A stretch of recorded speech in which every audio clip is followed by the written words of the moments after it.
What is up? This is the Questionable Podcast. You got Scotty Questions here live from Key Largo, Florida. Sitting here with Miko. What's good, man?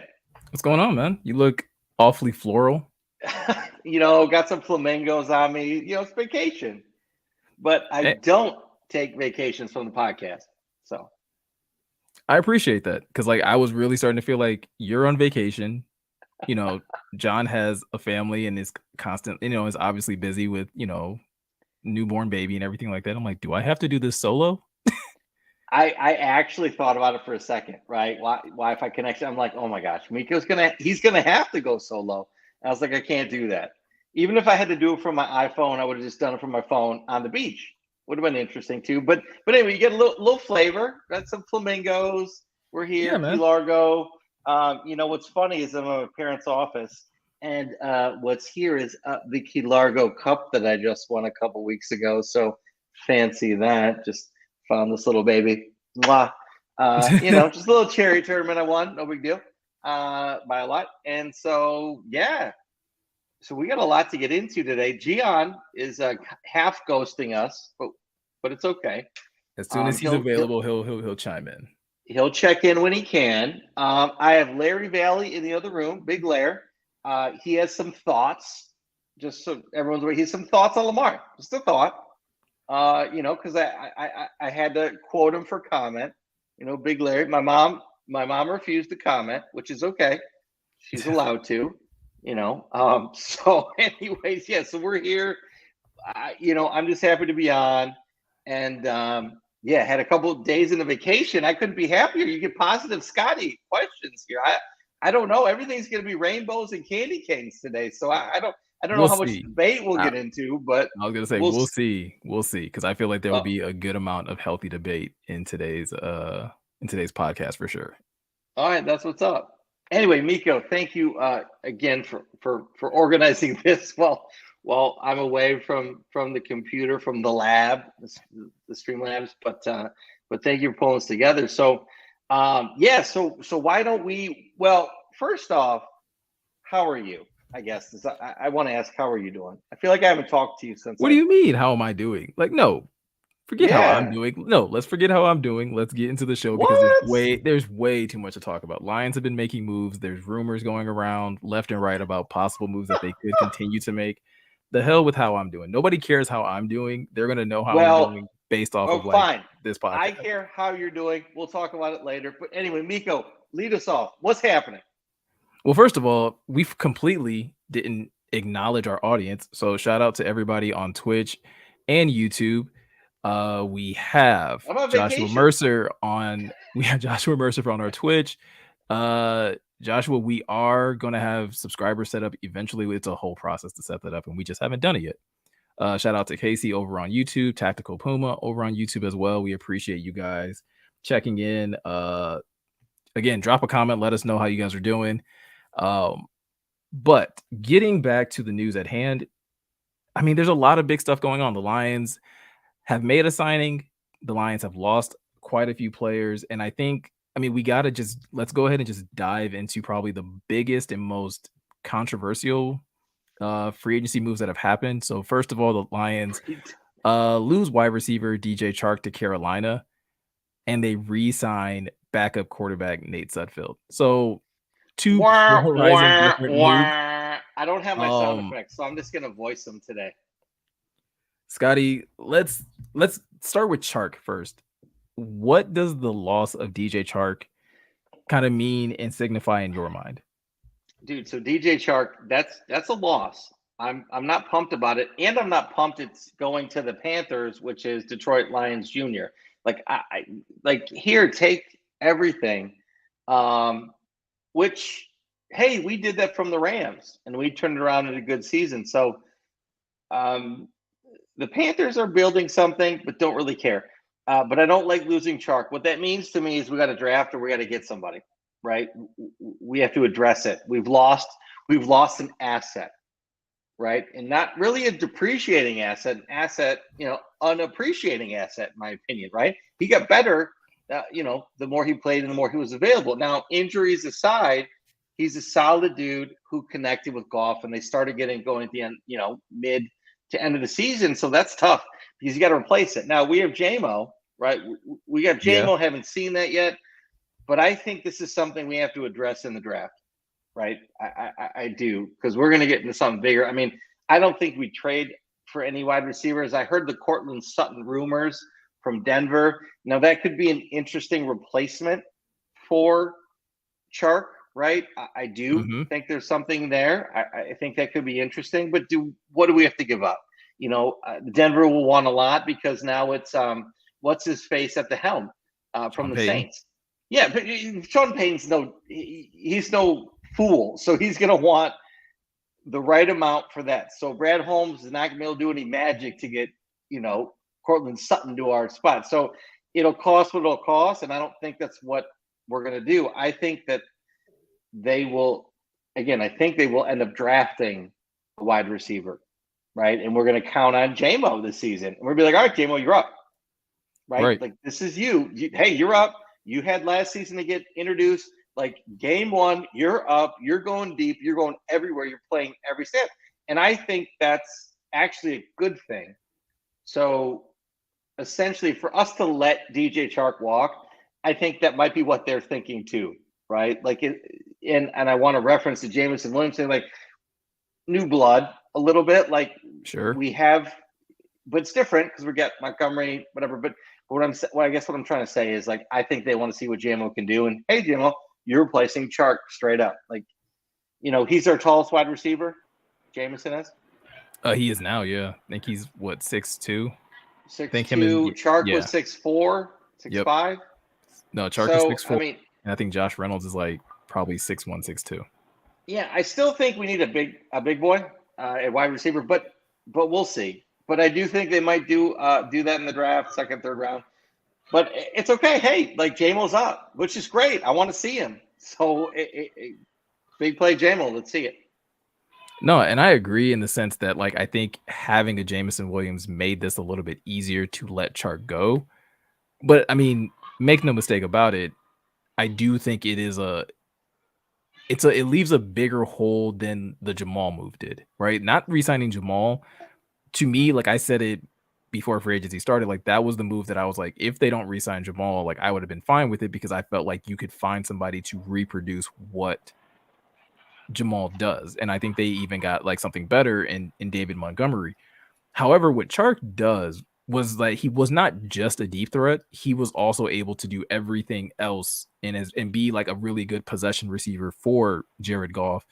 And currently, like, the only other player that he kind of trusts in those similar types of routes seems to be Josh Reynolds. Obviously, Saint occupies and owns the middle of the field for the Lions. But I mean, I was going into this offseason, I was already kind of still had wide receiver as a need, like a low-key need, but a need of someone like, hey, you might want to grab an additional player just for depth, because outside of your top four, or what they originally had as their top four of Chark, Amon-Ra, Reynolds, and Jamo, like, yes, Khalif is like helpful. Like, he fulfills a role here and there, but he's not somebody that I think you want to count on week in, week out to play heavy amounts of snaps, because while he's been good on these big plays, he's small frame. Like, he can't do all of the same things that, again, a DJ Chark can do or a Josh Reynolds can do. He's very limited in what he's able to do on the field. So I already kind of had that as like a low-key need of like, hey, you may want to just grab a wide receiver late just to have some more depth, because Quintez Cephas hasn't been able to stay healthy. Trinity Benson, who they seem to keep wanting to give, chance after chance to, can't seem to stay healthy. And so, you start to kind of look at that wide receiver group in the same way or in a similar light as like the quarterback space, where it's like, what's the depth really like after you get past those first 3 or 4 guys? Do you really have enough talent to get by in the event of someone getting hurt? So now losing DJ Chark, now you have 3 solid guys, and you have, if this was like spades, you have like 3 in a possible. Like, you have your 3 in Jamo, Saint, and Josh Reynolds, but then like you have Khalif Raymond, where it's like, yeah, he can do a couple good things here and there, and Jared Goff does have a great amount of trust with him.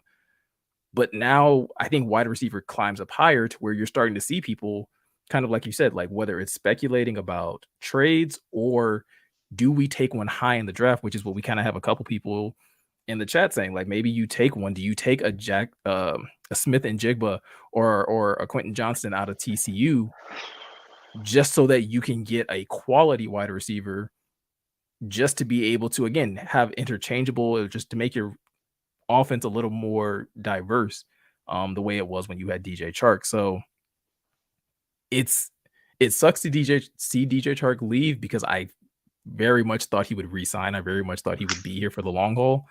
But I think at the end of the day, he didn't sign for a lot of money, right? 1 year, $5 million. It sounds like someone who just kind of wanted a change of scenery and wanted an opportunity to be a bigger part of the offense. Well, I think the Jameson Williams thing also, he just knows that he's not the future, right? He's not, I don't mean this in a negative way, but he was a Band-Aid of sorts, right? Like, come on in, get us through the season. If you do well, we will reward you. And he did do well. But at the same point, he wanted more, I think, so it is a little bit like the Jamo. It's like, we have a limit for you, right? We're not going to go above it, right? Jamo, we have a limit for you. We're not going to go above it. So if you guys want to go, sorry, Jamal, but if you want to go somewhere else, go and see. And I think that's kind of how they're running it, which is interesting, right? As we talk about culture, right, and how and what that means. But like, I think there are lines in the sand. And I hope, and this is my biggest thing, I hope and I expect and I think, we'll never know unless we hear it, but like, I hope that Brad Holmes tells these athletes and players, hey, yes, if you meet what we're asking, right, do what you say, right, there's a place for you here, but there are also parameters around that for the whole team, right? I just wonder if that's being stated. Does that make sense, Miko? Right? No, I get what you mean. Like, in the sense of like, because I think it is. Again, you're giving guys 1 year deals, so I feel like it's almost kind of baked into the deal that, like, hey, like, you have to prove it. But but I'd love for Holmes and Campbell to say that though too, right? Like, I would think that it is. Wait, you mean like in a press conference? Like, you want them to come out of a press conference and say that? Because like they very well might be saying that. They very well might be like, for all you know, they are saying that. I was gonna say, I feel like they have been saying. I'm saying in the back rooms, like, hey, you're signing in for 1 year deal. I just want you to know, because John, with the whole Jamal conversation we had, right? Like, if Jamal was told, hey, welcome in, but we are focused on the team financially, so if you blow up, you're out. I don't think you can tell a player that though from jump, because like, no, everything is fluid. Like, the salary cap is fluid, and you generally don't know how a player fits. Jamal just wanted more than what they were willing to allocate to the position. DJ Chark, maybe that was the case as well, but again, he took less than what he made last year with us. So yeah, well, I have a difference of opinion with DJ Chark in that, while I understand that he's a big bodied receiver and we don't have another one, I kind of don't think it's as big of a loss as, I don't know, it might seem. Like, we signed him to a 1 year prove it deal, and he proved that he was exactly the guy he's been in his entire career. Great when healthy, but can't stay healthy. He's never played an entire season in his entire career. And like, this was supposed to be like his Oh, I think we lost Gian. Oh no. Am I back? He is what? Am I back? Yeah, you're back. I'm sorry. Okay. Can you speak into my good ear? I thought I heard you call me Ace. Sorry, vacation, Scott. So no, it was just, sorry, I lost my complete train of thought. But it was a prove it deal, and he didn't prove that he was anyone other than exactly who we knew he was. So in my mind, yeah, move on, draft the next big body guy. And then I agree with Miko. I think this is it may be bumps up wide receiver from a low-key need to like a, I don't know about serious need, but like a need. And a day 2 type need, like something that you're probably looking at in day 1 or 2. Absolutely. Yeah, absolutely. And Scott, I completely agree with you. I think, Jameson Williams is like licking his lips at this news. Like, oh shit, like I am now like the focal point of the offense in a way that maybe I wasn't with DJ Chark. And I mean, if Jamo is and that just makes him ecstatic because I think that's what he wants to be. If the rumors about last season were true about him just wanting more and more and more. Speaking of that, John, to your point, they might not even address it and be like, Jamo, we're going to give you more than you could even handle. Would they do that? See, I don't know. So like, cause like that, like I still think you need a guy like Chark. I like, to Nico's point, I don't think Raymond is as good as he is in the deep ball. I don't think he's enough of a physical threat to pull attention away from Jamo the way that Chark would command. Yeah, I mean, you line up. Wait, time out. Wait, John, say that again. What?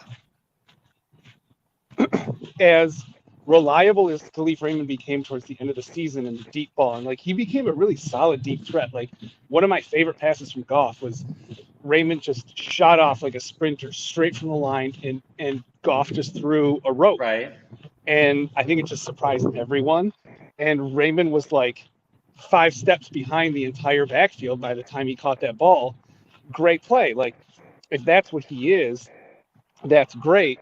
But to Miko's point, that's like here and there gadget, sneak plays, sneak attacks. But Chark at 6'4", capable of what he's capable of, like commanded attention anytime he was on field. And that pulls attention away from Jamo in a way that I don't think Raymond is capable of pulling coverage away from Jamo, I guess. I guess my question is, you don't think Jamo will pull what Chark pulled, if not more? I think Jamo, after a game or two, will pull more than Chark, in my opinion. Well, I think Jamo becomes like, again, the threat, though. I mean, right. But to that point, then who pulls away, right? Like one of the reasons that Jamo was able to get open on some of those deep throws is because you had so many options, around him. So it's like, yeah, you can kind of sneak Jamo out on a deep route, and then as long as Goff can get it there, like you have a big play after big play. So to Truth Teller's point, or to his comment, right? All this talk about Chark, but he literally had 500 yards and 3 TDs. Was it really a big loss considering he played less than half the season? It doesn't feel like it when you look at statistics, but when you look at impact on the game and just how the offense looked a little bit differently, because he legitimately had a third option to go to, right? We all knew that Saint was going to get at least 8 to 9 receptions a game. But then you have Swift, then you have Reynolds, and DJ Chark was actually like a legitimate threat when he was in the game. It wasn't, obviously, yes, it didn't always show up in the stat sheet, but he was like an actual impact on that offense and how they functioned. So again, there's belief, and I think there's a lot of belief amongst the fan base, like, okay, Jamo can slide in and replace that production. But I think it also maybe skews a little bit what Ben Johnson was hoping to do with Jamo without having, like, again, an additional weapon to that arsenal. Yeah, but here's the thing. You don't think okay. So Chark's gone, right? So Jamo didn't do much anyway last year, right? He was getting introduced in the system, right? He got 1 touchdown. Like, Jamo is going to be the guy, right? We drafted him. We jumped up for him to be the guy. So he's going to be the guy. He's going to get the attention. So Amon-Ra can still get the ball. So Khalid, he's going to have to take the attention, right? And so all I'm saying is that Jamo will need more attention than Chark. He's not taller than Chark, but he's faster. That's all I'm saying. It's like he should be able to replace Chark. I don't think that's a problem. No, and I don't think any of us are saying that. I don't think either of us are saying I don't think that it is a problem. No, I was trying to we're not disagreeing with. I was trying to qualify that. I feel like I had to make that. No, that's all. All right. Well, one problem that they do still have is the backup quarterback position, in my opinion, because what, you don't like Nate Sudfeld? No, I feel lied to. I'm gonna just be straight up. I'm gonna just say it like flat out. I feel a little lied to. I feel like Brad Holmes. Holmes lied to us a little bit. We don't have Nate Sudfeld T-shirts. You mean? Oh, we will never have Nate Sudfeld T-shirts. Well, obviously. Unless Nate Sudfeld takes us to a Super Bowl, there will never be a Nate Sudfeld T-shirt. No. But no, like having said that, we should make one just because. Anyway. But like for Brad Holmes to go to the combine and talk about how the backup quarterback position was something that they drastically overlooked and that's something that they wanted to give more attention to, for us to go like this deep into free agency and like to see quarterback after quarterback get signed, and you're just like, okay, and you're kind of like looking at the list, you're like, man, that would have been a good backup. Man, that would have been a good backup. And then you kind of see the money, you're like, okay, maybe the Lions don't want to pay that much. But as the amount came down and you started to see like what was left to get to this point, and Teddy Bridgewater was available, and the news that comes out is like, nope, Nate Sudfeld. And it's like, I scratch my head at this one. This is the one where I'm just like, I don't understand, Brad. Gian, what do you think? I mean, I think I said it last week or the week before. Like last couple drafts, we've always gone in not knowing what Holmes is going to do. And I mean, this just has to mean we're going to get one in the draft, whether it's day 1, 2, 3, or 4. I don't really know, but we have to, right? Like we have to. I mean, it feels like it right? Because like if Goff goes down, which you've got Chauncey Gardner on 1 year, Montgomery's 3, Sutton's 3, Mosley's 1 year, like this kind of like revamped defense. I'm not going to say you went all in because, as you pointed out in the show notes, we still have like roughly 20-25 million in cap left. But like, and I've got thoughts on that, but I'm not going to get into it now. But sure. Like, it seems like they're like, the window is open, the iron is hot, let's strike. And it seems like if Goff goes down at any point, well, next season. I don't know what you do. I don't like the thought process that like that's immediately where the thought process would go, right? If Jared Goff goes down for any extended amount of time, I think we immediately start looking ahead. Like we immediately like, oh, so what's next season going to look like? Because right. I don't think as great as an offensive play caller as Ben Johnson is, I don't know. I still feel like there's a very big talent gap between Nate Sudfeld and Jared Goff. Yeah, and I don't think you have the Kyle Shanahan. A solid, like it's a crevasse. It's a 10,000 foot crevasse. What are you talking about? But I'm just saying, like, you look at what the 49ers did, and they made it look like you could go from like quarterback to quarterback to quarterback and not see a drop off until you got to like 5th string quarterback, and it's like, oh, okay, that's where the drop off is. I don't think the Lions have that. I don't think they have that on the roster where you can go from Jared Goff to the next guy currently and be fine. Right. And Miko, I'm with you. I just think that the Sudfeld re-signing to me is like they're going to draft a QB. Like that's on the list. Where they draft it, I don't know, but like. It to me, it's clear, and we can get into the other point in a second if you want to, because I think we should address it. But to me, they're clearing cap space. Like, Holmes made a point saying he didn't want to do that again and leave it to the last minute and do that, but yet they signed Sudfeld again, and it's like, okay, so you're just doing that to kind of cover your ass. So I think they have an eye on a couple quarterbacks in the draft. I think you have to understand that. I mean, you have to think they're drafting a quarterback. In my opinion, they are. I just don't know where. Right? Now, having said that, news broke today on ESPN that Lamar requested a trade like a month ago, correct? Is this? Yeah, right? Like earlier this month. Earlier this month, Lamar Jackson created or let them know he wanted to be traded, and nobody said anything. And our main man Miko pointed out for everyone listening that, hey, let's talk about this seriously last week, and a lot of people hated on it. And I just want to say, like, everything I've heard and whatever y'all saying, you don't know what you're talking about. Straight up. Like, your lists are ridiculous. Like, Miko shared with me this ridiculousness. Like, stop. No, like, tomorrow, if Lamar Jackson's on the team and we give up Jared Goff, I am sorry. That is better. Because it's not a facade. Like, it is not. Like, everyone wants to think like Lamar Jackson is not good.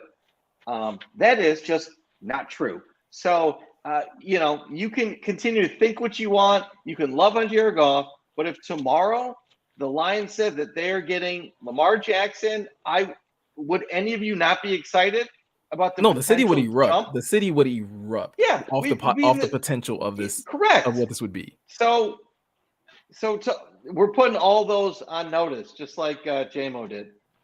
Y'all on the bandwagon. We don't want those. But no, and like anyway.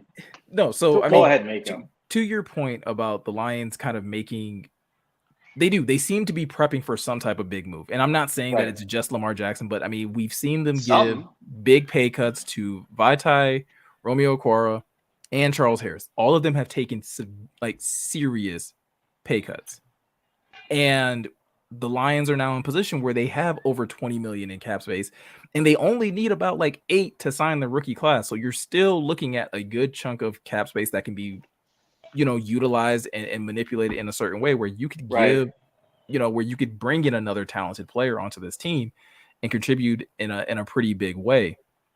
I think it's like, actually, I think like the total cap savings is like they're closer to like 27 million or something like that. So, I mean, and I've seen everything, I feel like, from this standpoint of, they could be going after a defensive player. They could be going after an offensive player. They could be going after, like you mentioned earlier, Scotty, they could be going after DeAndre Hopkins. Jeffrey Simmons is someone that has kind of come up routinely. Ed Oliver's name has come up. I threw out Lamar Jackson like last week just as like hey, this would like the Lions should at least be kicking the tires on this. It doesn't I get it. It's expensive, but guess what? You pay a premium price for premium talent. That's just the facts of life.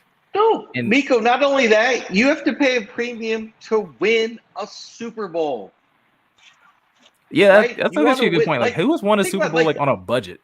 Who's won a Super Bowl on a budget? You are not balling on a budget. You're balling because you have racks. Who's done that? I mean, now there's probably somebody, but that's why I said I'm not saying that it hasn't happened, but I can't think of anyone off the top of my head. Maybe the Patriots, because the Patriots were very strict with their contract structures, and obviously Tom Brady wasn't taking up a huge amount of cap when he was there. So maybe the Patriots, but that's an outlier in some senses. It's hard to get that many players to take those types of pay cuts. And currently the Lions are doing that. They have players that are willing to buy in and take less money because they believe in the vision of this team. But it kind of goes back to something that John was saying earlier about if Jared Goff goes down, where does the future of this team kind of lead for the rest of the season? So it's you can have players take pay cuts, and that's perfectly fine.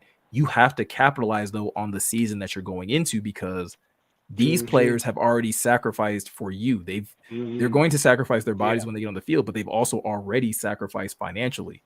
So you kind of have to go all in, and kind of you're gonna have to make a really big move and make waves during the season to kind of validate what they're doing for you. John, what was that? You starting the car? He's getting I'm in the park. I'm in the park, and I'm walking past the parking lot, and someone just started their car. All right, all good. Well, having said that, I want to shout out to the Twitch listeners, Twitch viewers, YouTube listeners, YouTube viewers. More cars.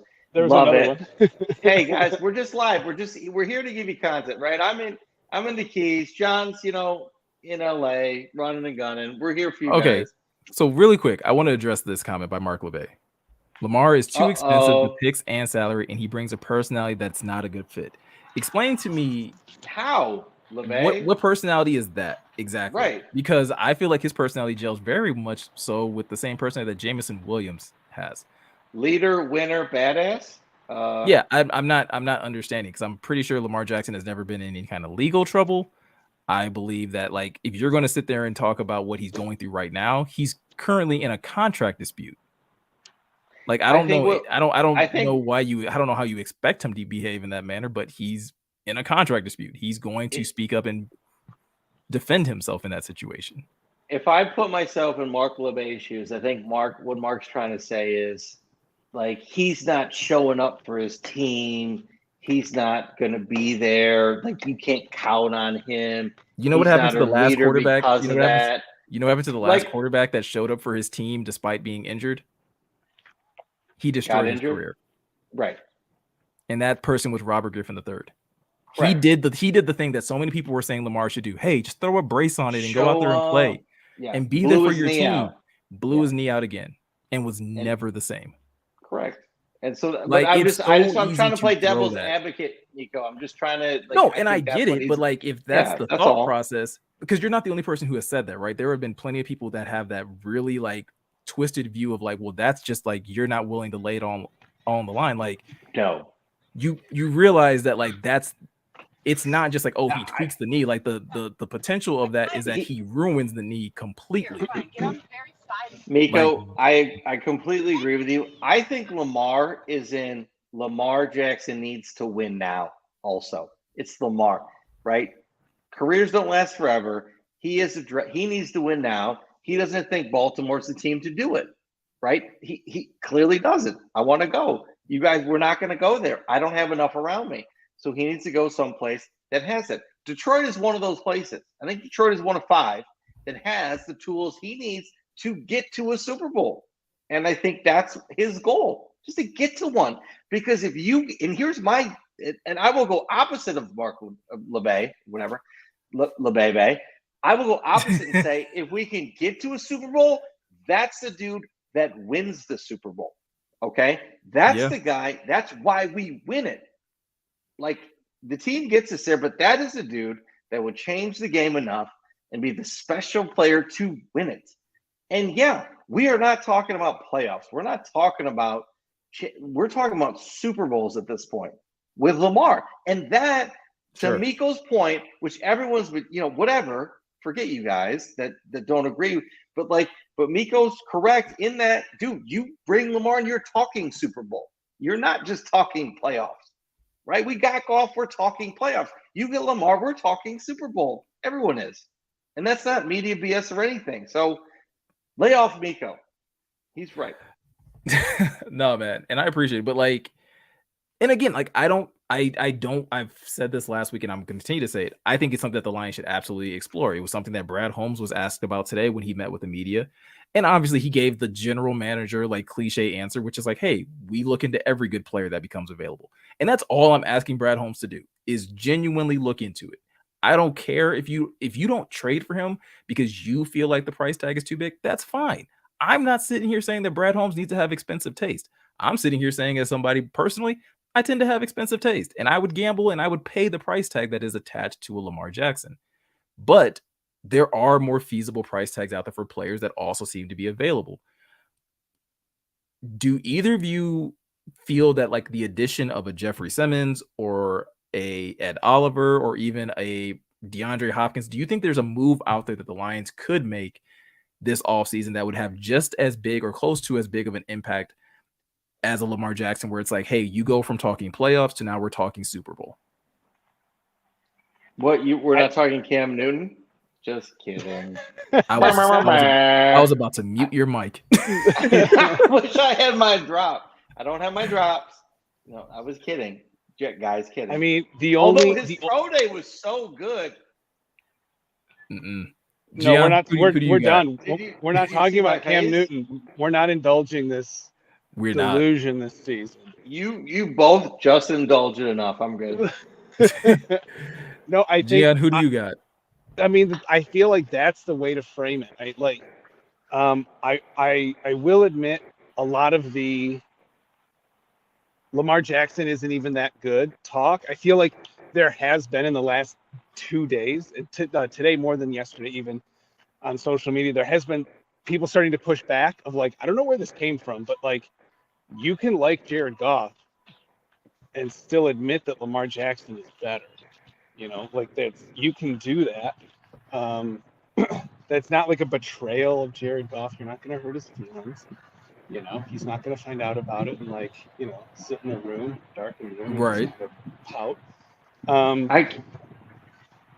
But so I think there is starting to be pushback against that. However, when you frame it, when you frame it that way, of like who would have a bigger impact on this team, I mean, it's quarterback, so right there, biggest impact. The only people that I could think of have already been signed, and that was maybe Deron Payne and Hargrave. Just two guys at positions of need, just because Scott used the word last week, game wreckers. And I think that's Holmes's, like that's who they go out for in the draft, game wreckers. And I think Hargrave or Payne were the only two who could even come close to matching the overall impact on the team as a unit that Lamar Jackson. Right. No, and I think that's fair. I think like Jeffrey Simmons is one that is interesting to me. Go ahead. No, Miko finish, and I'd like to hop in. Yeah, so I think Jeffrey Simmons is the one that's interesting to me just because if the Lions are really in on Jeffrey Simmons, that tells me everything I need to know about Jalen Carter. That literally tells me everything I need to know about how they feel about Jalen Carter, because they are clearly saying that they want to have an upgraded defensive tackle. They clearly, in their meetings with him and their research on him, they have found things that basically tell them like, hey, we can't pick this guy at 6, even if he falls to us. So, hey, let's package some picks and let's get a young guy who's been very impactful on the defensive line in a Jeffrey Simmons. I would be more interested in Jeffrey Simmons than Ed Oliver, simply because, and I think Easy brought this up on Twitter and I saw it and I had to actually look into it, because I remember Ed Oliver being like the talk of the town during his draft year. And I remember a lot of people got upset because we took TJ Hawkinson over Ed Oliver. Yes. And I was like, what has Ed Oliver actually done since his rookie year? Answer to that, not a whole lot. Not a lot. Okay. And so in that sense, it's like Ed Oliver might be the cheaper option, and maybe you can unlock something, by putting together with some more defensive talent around him. But he's been around really good defensive talent in Buffalo and hasn't accomplished a lot. I think you bring in Jeffrey Simmons and he drastically thrives. He's absolutely that type of game breaker, that type of game changer that you want in the middle, that makes life easier for an Aiden Hutchinson, that makes life easier for a James Houston or a Josh Pascal or any other defensive edge that you decide to add in this draft class, if you so choose. So those picks and those rumors at least kind of get me interested, where it makes me think you know what, load up on as much defensive talent as you can, because I think once it gets to playoff time, at least you can kind of leverage your way there. Even if the offense kind of sputters at moments, at least you have a type of defense that can keep it low scoring and give your offense time to kind of catch up in the event that they have a slow start. But the wide receiver stuff is a hell no for me. Please do not trade for a wide receiver. Please do not. Yeah. No thanks. Scotty, you look like you have something on your mind. Yeah, you were. No, I got a lot. No, I mean, I guess you were ready to chime in there, so with something really specific, and then you said, "Miko, go ahead." Well, yeah, I wanted to go back to where we were already at, but we've moved on, so we don't need to. Oh, you want to go back to the Lamar talk? Yeah, no, I'm stuck on that, so I don't feel like we need to go back there. So I'm gonna let it be. I do want to note, if we were to sign Lamar, we'd still be under the cap. If it was, I was trying to see. Yeah. True Teller was basically saying that, even if we signed Lamar, we would still be under the cap. Yeah. We'd still be under the cap in 2024. Now it like pulls into effect later, like Amon-Ra and stuff like that. But dude, if we're here win now and we want to win now, like guys, like here, I guess at the end of the day, do we want to be winners? Like Miko, like to your dude, do you want to win or not? Like, Well, yeah, and we can win with Goff, and sure we can draft and we can plan and we can make our way up a hill, you know, up and to the right. But like, dude, sometimes you gotta throw a dart and hit a bullseye. And this is one of those moments, like, and this is up to Brad Holmes. And I don't think we do it, right, guys? Like, I don't think we do it. I don't think we do it because Goff is our guy and all this stuff. But if we did, it would not ruin the culture. We would win. Yes. I don't know we win a Super Bowl immediately, but we immediately go to the we go you to would the feel top. like you would feel like your path to the Super Bowl is much more Like, certain than it is I right think now. it's yes, Miko, and to your point, it's so much simpler than everybody's making this out to be, guys. Yes, we get Lamar. Are we better? Yes, we're way better. Like so, well, and this is my period. thing. Well, this is End of story.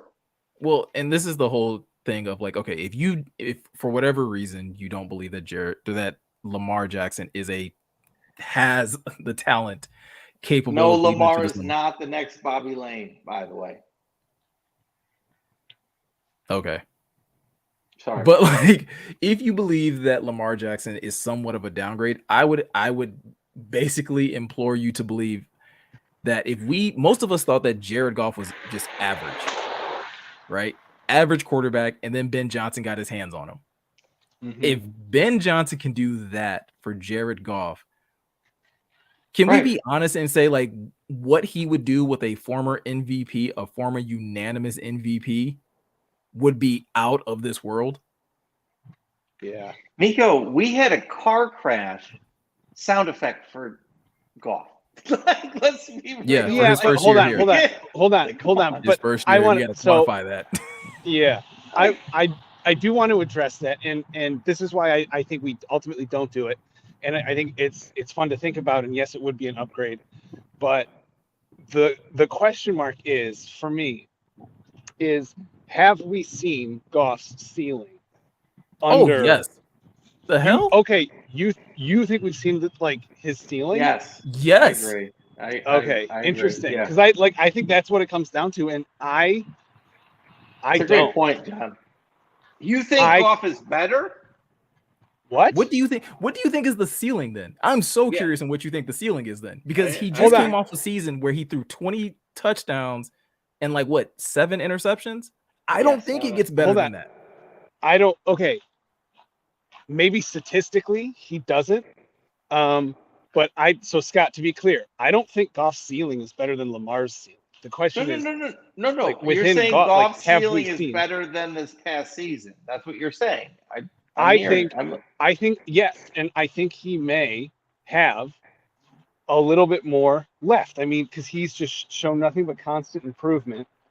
There've been ups and downs, but the guy who got here 2 years ago to the guy who finished last season, not throwing, having the active record for most passes thrown without a turnover or interception.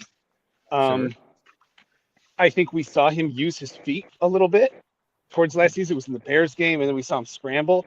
I think if he can work with, I don't know, some sort of coach, or, if they start unlocking that part of his game, to just add one more tool to his toolbox, that some of these 4th and 2s, 4th and 3s, if he can scramble, like we talked about in this show, Stafford, anytime he ran it, you were like, oh, he's faster than you think. And that I felt the exact same way about Goff at the Bears game and at the other games when he did. So if he can start to utilize that and not lean on it like a crutch, then I do think we haven't seen his ceiling yet.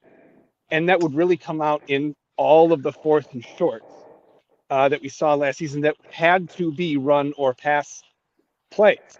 If we can scramble and Jared can just, outside of something. Hold on. Yes. You mean to tell me you trust? Hold on. Wait, Miko. Hold on. Hold on. I want to hear John for what he's saying, Miko. I'm with you. Hold on, John. So what do you think Goff's ceiling is? That is my question. What do you think his like? I guess because if this past season was not a ceiling, it was the best season of his career. Yeah. So you think it's better. So you're saying his completion percentage will go up?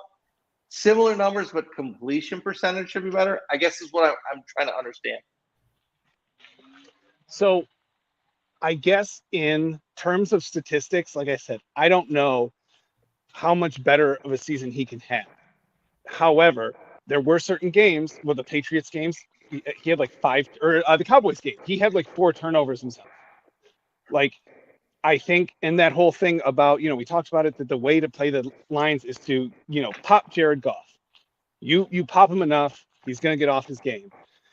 And I think that the ceiling that I'm seeing is not, oh, shit, man, it's 25 touchdowns, or like, oh, it's this many yards. No, I'm saying it's more composure. It's someone who doesn't get thrown off his game when he gets hit. It's someone who can maybe take off for 3 or 4 yards when needed. So we're talking like, I don't think his ceiling is, drastically higher. I don't think his ceiling is Lamar Jackson. I don't think his ceiling is Mahomes, or I'm not making any wild claims like that. I'm just saying. No, I know. I think he could be just 2 or 3 or maybe 4 degrees better than he is right now, just based on composure, composure in the pocket, pocket awareness, scramble ability, and like ability to like maintain composure after getting hit, and not being a question mark in outdoor games. Okay, so now finally you hit on the thing that I was really waiting for you to touch on, because that is the thing that has been consistent. And so when we're talking about like, well, where does Jared Goff get better? It has to be that area. I could care less about the other things. Like, you play quarterback, you're getting pressured. How you respond to pressure is going to fluctuate team to team and how pressure comes at you, right? Okay. We can all sit here and say like, hey, he needs to handle it better. He handled it great last year. I don't think he handles it any better than he handled it last year. What he needs to fix is how he handles and plays in outdoor games. That is the thing that has been his Achilles heel his entire career. So if we're talking about like, does that get better? I don't really think so. Because I think whatever it is that makes it hard for him to play in outdoor games is a real thing. Like, it's not something that people are exaggerating. It's a legitimate issue for him, whether it's the cold, whether it's the smaller hands, whether it's him not being comfortable throwing in gloves, whatever it is. And I'm not saying that he can't do it at all, but again, we saw it in the first half of the Green Bay game. Didn't look very good. No. He got it together in the second half and they were able to win that game. But again, he did still need to lean on that defense. He still needed to lean on his playmakers. You look at what happened in the Giants game. If the Lions aren't getting those turnovers, if Aiden's not getting those interceptions, if they're not creating the havoc that they created, the Lions don't win that game because Jared Goff did not play well in that game. Right. Correct.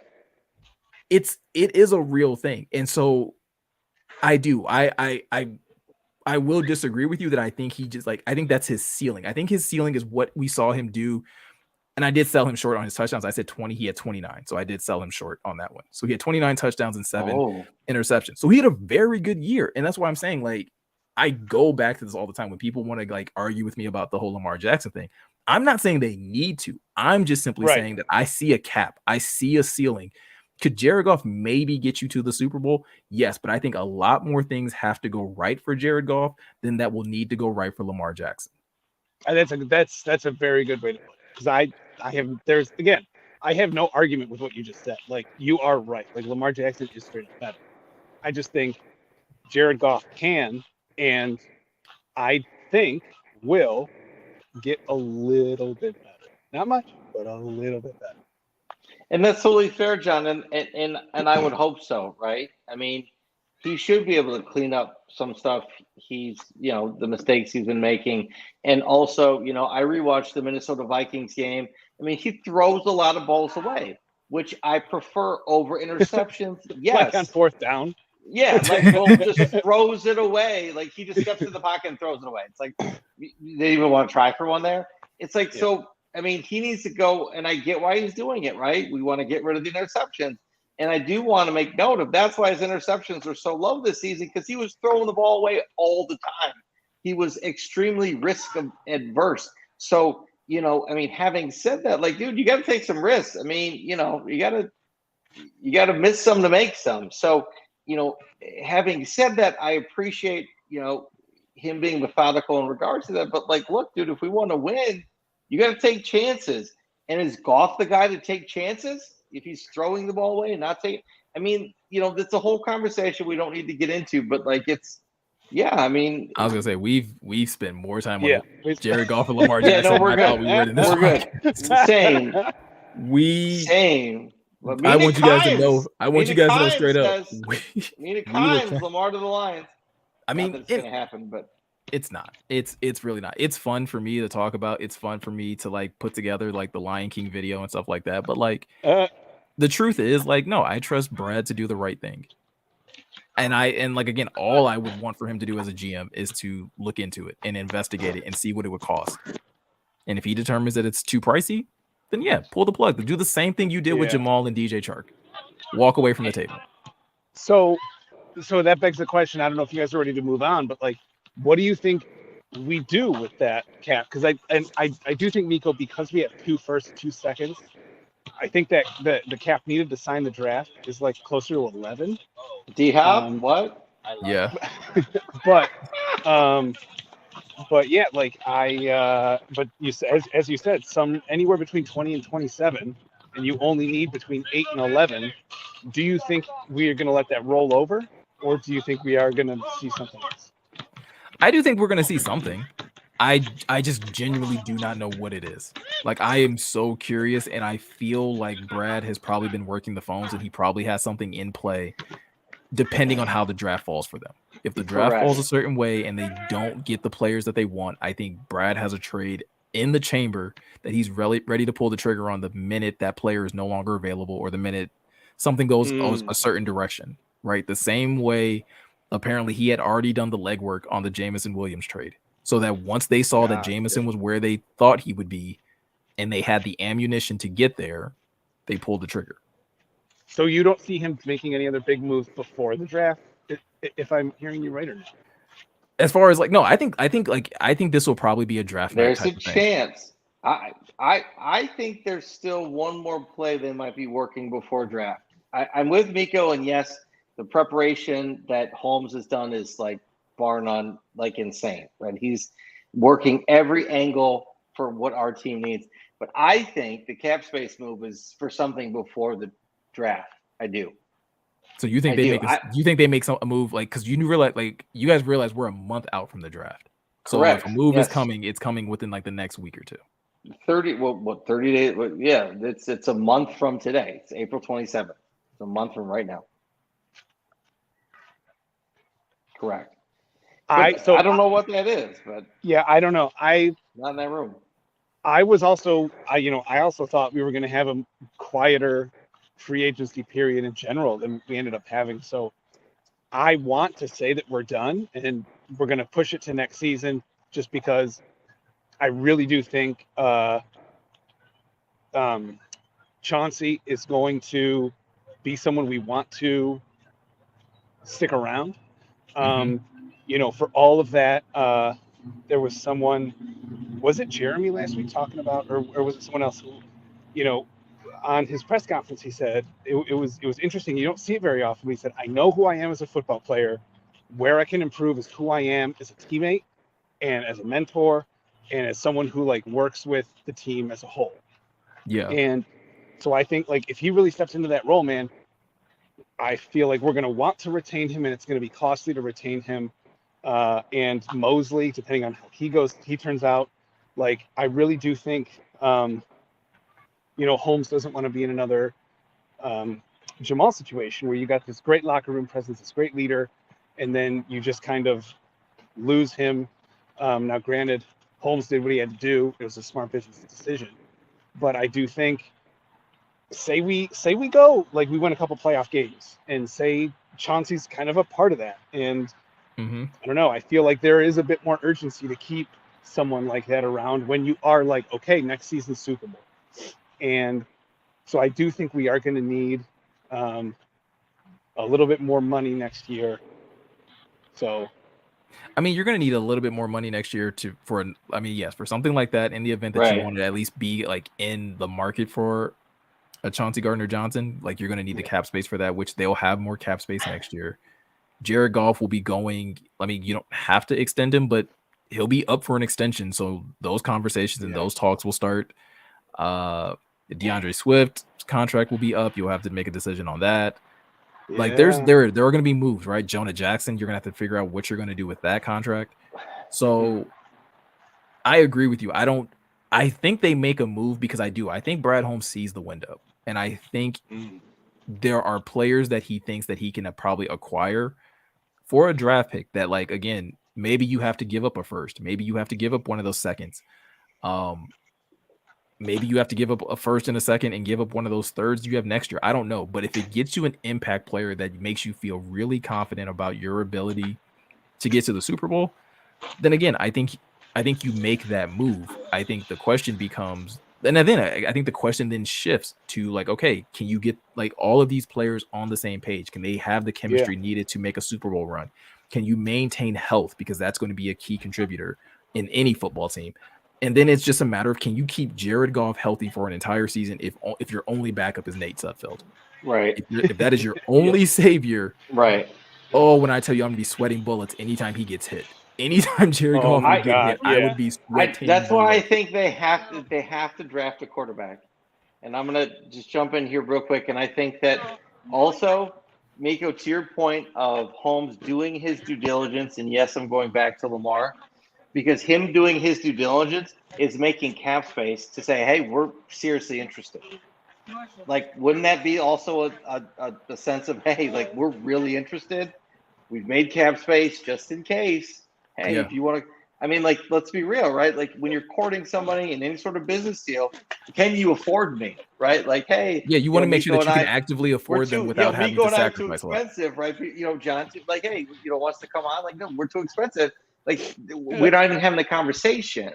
So in order to get the conversation somewhat down the road, you have to make space. And I really do think that the Lions have the best opportunity for him, the most talent around him. I do think the Lions really fit well with him. But, like, all I'm trying to say is, like, I think that was a tactic, to your point, Miko. If Lamar said he wanted to trade a month ago, and we're seeing the cap space, we're seeing this kind of, availability, some cash open up, it's a no-brainer in a business tactic. Like, yes, here, we can afford you. Like, we can. So we are at the table, right? Just having that cap gets you at the table. Whether or not it's going to happen, whether or not he decides to do it. Maybe they have a bad interview, whatever. But, like, to me, that's, to your point, Miko and John, is like Brad Holmes is doing everything in his ability to make every opportunity available to him. And that, I think, is I think the best thing we can say to wrap this kind of thing up in this topic is, like, he's opening all options, which you got to give him credit, right? He is, to me, he is kicking the tires, Miko, right? And John, no, I don't think we do it, and I do think they believe in Goff, but you're back. You're back to Lamar. Are you serious about you're back on Lamar? How did you? John, we're talking about the draft. We're not going to get to it in this podcast. The next podcast we do will be heavily draft focused. I'm going to let you guys know now. Yes, I am. No, I'm stuck on it. No, it is what it is. Yeah, I mean, but I do want to bring up something that Joshua Mercer says, where he asked the question: anyone think Goff demands big money or closer to mid-range pay? And I'm going to say this, like, my personal opinion, Joshua. If he gets you any semblance of success this year, which success at this year is winning the division and getting you to the playoffs, if he does that, you better expect big money. Yes, absolutely agree.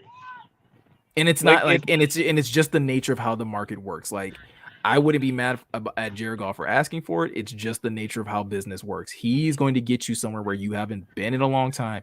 And God forbid, if he wins one, add 5 to 10 more million on whatever the hell he's about to ask for.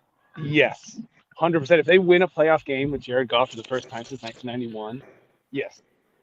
Mm-hmm. Yeah, and we'll let him go just like Jamo. Listen here, that would be the most. Man, listen villain. Here. That's the villain. Villain. That's why you draft. That's why you draft somebody and be like, all right, Jared, thanks for your help. Bye. Like, yeah, we're not going thanks, Jared. there. We know the system works. Thanks. There's lines in the sand. I mean, and then Holmes will be known for that. Like, then he'll be known for that though. Like, he'll but then like, who's going to want to come play?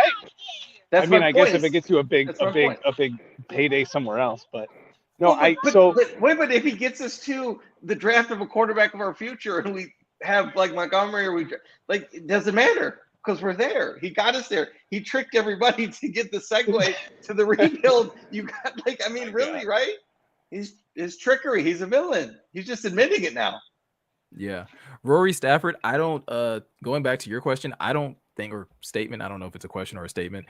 I don't think the Lions do have to make a huge change if they switch quarterbacks. If you threw in Lamar Jackson versus like Jared Goff, like we really have to get this idea out of our mind that like Lamar Jackson can't run a pro style offense. He ran it every year that he was in college.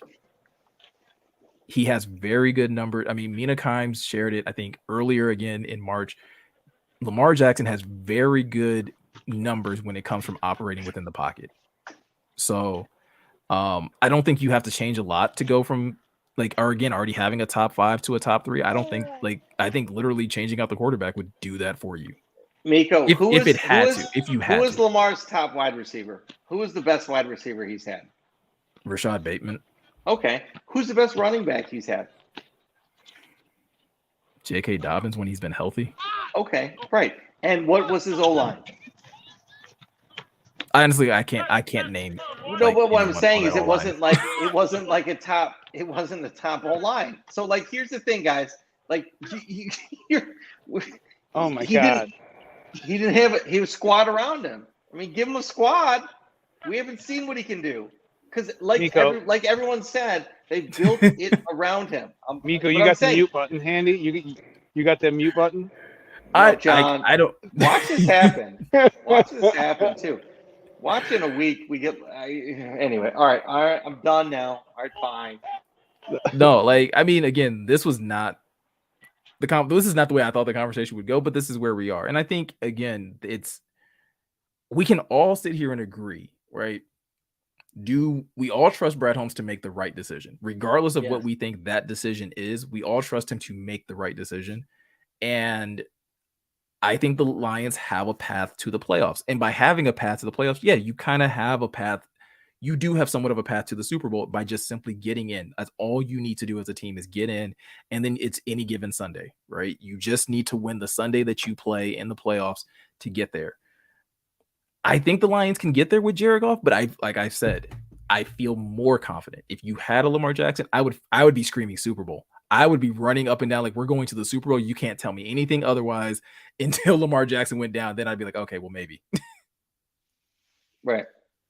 But as of right now, I feel really good about their chances of at least, again, just getting into the playoffs, winning the division. Shout out to Jay Pook for just now joining us. But what's up, Pook? I mean, I'm not extremely worried about Lamar Jackson's, injury history. For people that are, I'm not overly concerned because those injuries occurred in the pocket, and you would be putting him behind arguably one of the top 5 lines in the NFL right now. I would feel so much more comfortable with him in the pocket. You're putting him with one of the great up-and-coming offensive coordinators in the NFL. You're giving him a good, an amazing collection of wide receivers in Jamison Williams, Amon-Ra St. Brown, and Josh Reynolds. 2 amazing backs that he can work with. There's a lot of things that you can, again, you're not putting a ton of pressure on Lamar Jackson the same way you're not putting a lot of pressure on Jared Goff to win you games. You've built an infrastructure around him to where it's not you and nothing else. The benefit of having a Lamar Jackson is that if something goes wrong, he always has that ability to be like, no, I got it. Yeah. That's the only real difference. Yeah. Well, it's not really related, but it was related to what we were talking about before, Scotty, pulled the rug out from under the conversation and brought it back. I'm a rug puller. Rugger. But you got rugs. But no, I'm kind of been working on this thing, and I'm sure I'm not the first person to notice this. And it seems that Holmes, it seems like they always go, because we were talking about early draft picks, and again, that like why I keep going back to O-line is there's, in terms of value, like what you can do, like D-line, obvious. You get to the quarterback, you stifle their offense, but then you also make the secondary's job easy. So you don't need like a star-studded secondary if you have an elite D-line, you know, as is a common thing. So an O-line as well. O-line, but them not taking a backup quarterback, I think that's how I got there. Them not taking a backup quarterback tells me I think that O-line is maybe higher, maybe where they're going to go. Just because if you're putting all your eggs in the Jared Goff basket, you better like protect that. You better put the iron dome over that basket. Protect that investment. Yeah. So, like, and again, like I think, but that also makes your run game better. And I think, like, to me, like that's a Holmes thing to do. Is like, I'm not gonna get, you know, like, I'm not gonna get someone who just like does this one thing. I think that's why they love, you know, like guys like Amon-Ra who can block like a son of a bitch, and you know Brock Wright, these tight ends. Like that's ultimately I think why they were fine moving on from Hockenson is he was very good at what he did, but he was you know Brock Wright, these tight ends like that. What was that? Scotty, you tuning into the podcast while being on the podcast? I'm trying to play the ham. I'm trying to get my sound effects. Oh my god! I wanted the sound effects for John. Sorry. Right. So, well, just be present. Just be present. I am present. I'm presently trying to give you a sound effect. No, but like, so Hockenson was very good at what he did, but what he did was pretty limited. You know, he wasn't a very good blocker, and you know, it kind of took some chemistry to get going with him, and it took a lot of things to go right in order for him to be the player that he, you know, promised. And I think like one-trick ponies are not what Holmes and Campbell are all about. I think in the draft, you do O-line, makes the quarterback better, makes the run game better. D-line, it makes their offense worse, and it makes your secondary better. And I don't know. I just think like this complementary positions like add value, and that's what makes me think like this whole not signing a backup thing. You need to protect, and then he doesn't even time it right. I know, right? all that work. And so this is why when I was saying just be present, this is why you be present, because then you wouldn't have made a mistimed drop. That's why we call it the Question Podcast. Shout out to Easy in the draft. Appreciate you for stopping by, Easy. What's up, E? But no, man, like John, I agree with your point that again, like that is a really good or great connecting of the dots on like them not investing a great amount in the backup quarterback position could mean that they just reinforced everything. They just continue to reinforce everything around Jared Goff to help him succeed and stay healthy. So maybe you grab another offensive lineman early. I'm going to be honest, I wouldn't love one at 6. If you take one at 18, I guess I can come around to that. I wouldn't love one at 6 though. I would agree. Yeah, for sure. But again, they've put their eggs in the Jared Goff basket, and it's a good looking basket after last year. And I think the pressure that is on him, pretty basket. The pressure that's on him right now in that basket. Yeah, there's a lot of Easter eggs. There's a lot of like treats and great things in that basket. Hopefully those eggs don't go bad going into Jelly bellies in the basket. Yeah, jelly there's bellies. not. Yeah, they're jelly bellies. Though. None of that Brock's bullshit. None of that poop crap either. All right. Yeah. Yeah. But no, dude, like it's exciting to at least be able to even have a conversation, whether it's, you know, again, dreaming about the possibility of being in, like Scotty, like you said earlier, just being able to say like, hey, the Lions can have a seat at the table. They can pull up a chair to the table for a Lamar Jackson. The fact that they can pull up the chair to a table on a Jeffrey Simmons, or just name a defensive player that you feel like is available that you think would be a good fit here. Please don't do it for a wide receiver, because I think you can find wide receivers in the draft. But like, there's a lot of possibilities for this team going into, again, as they kind of wind down and be a month out from the draft. Yeah, and Miko, to your point, right? Like, as long as we're pulling up a chair, right, having that cap space available makes us available for any conversation right now, no matter what it is. It's like we can change stuff around. It is what it is. But like my dad said, right? Like my dad's been a Lions fan forever. Like John, like all of our parents, right? And I asked him before we came on, and he's just like, I'm like, Dad, what are your thoughts on Lamar? Everything. He goes, just bring some action to Detroit. Just give me some action. He said just like this. He goes, just give me some action. I don't care. Just bring me something. Okay. And and technically that's what they're doing right now. So, it's just funny to hear, the older generation just be like, just give me something. And we'll see. But yeah. Yes, Gion's a late night streetwalker. For those of you who didn't know, that's how he kind of gets by. So that's why you're hearing all the. Is that on the chat? I had to mute him because I didn't know if he was going to get a customer, and I didn't want people to hear how he does his business and how he sells a little bit on the side. I muted myself though. You must have did it the same time I did. You must have did it the same time I did. Oh, okay. Well, I'm muting myself right now. So I'm selling trophies. You want a trophy? I'm selling trophies on the street. But no, listen, guys, we had like a whole draft conversation kind of set up, but I think we can kind of jump into that next week. I ruined it, and I'm not sorry. I don't even think you ruined it. Let's be honest. Lamar Jackson kind of ruined this. Let's be very honest. Lamar Jackson doesn't make those headlines today. We're probably not talking about it. Yeah, because it was not a part of our notes at all. No. So, Jay Pook, you watch your mouth. Lamar Jackson is not the worst. What is Pook saying? I'm not in the chat. What is he saying? Lamar's worst. Dude, come on. Stop it. Oh my gosh. But Scotty, look at Stafford. Yeah, look at Stafford going to the Rams, winning a Super Bowl. Like, we just needed a team around him. Like, like the most expensive team ever. Pookster. Pook's gonna get pooped. Anyway.